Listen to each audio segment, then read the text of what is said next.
નાયબ મુખ્યમંત્રી અને ગૃહમંત્રી હર્ષ સંઘવીના ઉમળકાભેર સ્વાગતના આ દ્રશ્યો વડગામના છે. એ વડગામ જ્યાંથી જિગ્નેશ મેવાણી છેલ્લી 2 ટર્મથી ધારાસભ્ય છે. એ મેવાણી જે છેલ્લા કેટલાક સમયથી દારૂ ડ્રગ્સના મુદ્દે હર્ષ સંઘવી પર સતત પ્રહારો કરી રહ્યા છે. નાયબ મુખ્યમંત્રી સંઘવી જ્યારે વડગામની ધરતી પર પહોંચ્યા ત્યારે ઢોલ નગારા સાથે ભવ્ય સ્વાગત કરાયું. ભારત માતાનો જયકારો ચારે બાજુ ગુંજી ઉઠ્યો. વડગામમાં મુલાકાત દરમિયાન સંઘવીએ સરકારી તાલુકા પુસ્તકાલયનું લોકાર્પણ કર્યું. અહીં તેમણે બાળકીઓના હાથે રિબન કપાવી, સાથે જ બાળકીઓ સાથે સંવાદ પણ કર્યો. 4 કરોડથી વધુના ખર્ચે અહીં આ સરકારી તાલુકા પુસ્તકાલય તૈયાર થયું છે. ગુજરાત પોલીસ એ તમામ પ્રકારના દૂષણો સામે લડવા માટે મક્કમ છે. ડ્રગ્સની વાત કરીએ તો ડ્રગ્સની સામે સૌથી વધુ ડ્રગ્સ પકડવાનું જો સૌથી મોટું કોઈ કામ કર્યું હોય તો ગુજરાત પોલીસે કર્યું છે. ગુજરાત પોલીસે ડ્રગ્સ માત્ર ગુજરાતની ધરતી પરથી જ નથી પકડ્યું.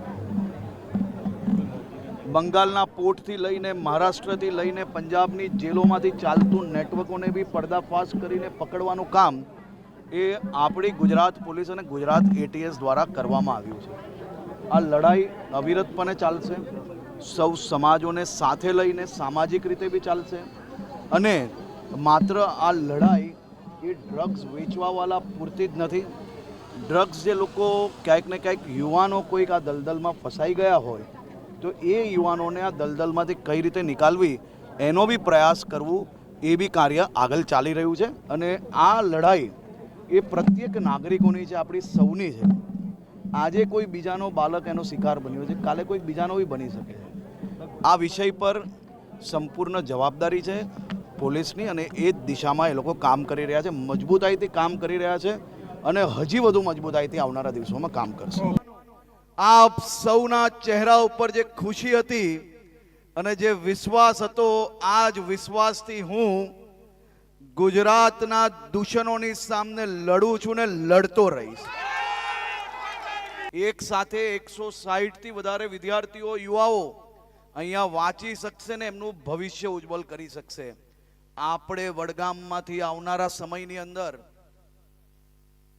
આપણા દીકરા દીકરીઓનું ભવિષ્ય ઉજ્જવળ થાય તે માટે એક પછી એક આવી વ્યવસ્થાઓ જે કરીએ છે ને, આ વ્યવસ્થા તમે લખી રાખો. આ પુસ્તકાલય આવનારા દિવસોમાં અનેક લોકો DYSP, deputy collector, police inspector, સરકારી નોકરીઓ અને વિદેશમાં ભણવા અને ભણીને મોટા મોટા ઉદ્યોગપતિઓથી લઈને બધું બનવાનું કારણ એ તમારી આ પુસ્તકાલય થવાની છે. આપણે ગામે ગામ જે સુવિધાઓ પહોંચાડીએ છે એ સુવિધાઓ આપણું પરિવાર અને આપણા એરિયાના ક્ષેત્રના નાના નાના બાળકો અને યુવાનો એમનું ભવિષ્ય ઉજ્જવળ થાય તે માટે આપણે સૌ સાથે મળીને કામ કરીએ છીએ. આપણા ગુજરાતની આજે દેશનું નંબર 1 રાજ્ય બન્યું.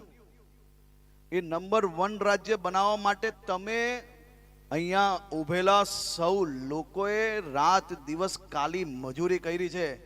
નરેન્દ્રભાઈ મોદીએ એમના એમ કહેવાય ને કે આખું જીવન એ આપણા ગુજરાત માટે ઘસી લીધું છે. આગળ પાછળ ક્યારેય કંઈ જોયા વગર કામ કર્યું છે અને તમારા સૌની અને નરેન્દ્રભાઈની જોડીએ આજે ગુજરાતને નંબર 1 બનાવ્યું સાહેબ.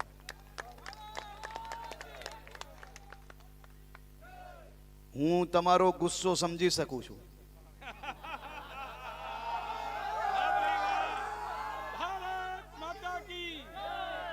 હું તમારી તકલીફ પણ સમજી શકું છું. પરંતુ આપણે સૌ સાથે મળીને ક્યારેય કોઈ પ્રકારના આક્રોશમાં આવવાની જરૂર નથી.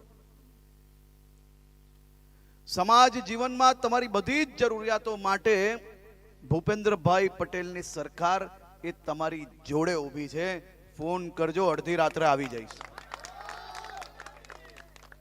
તો આપ સૌને ફરી એકવાર બધા જ સમાજના આગેવાનો, મારા બધા જ યુવાન મિત્રો, મારી માતાઓ, બહેનો, તમને સૌને આ પ્રેમ બદલ, આ લાગણી બદલ અને આ આવકાર બદલ આ તમારો દીકરો બે હાથ જોડીને વંદન કરીને આપનો આભાર માનવા માંગે છે. બોલો ભારત માતા કી, ભારત માતા કી.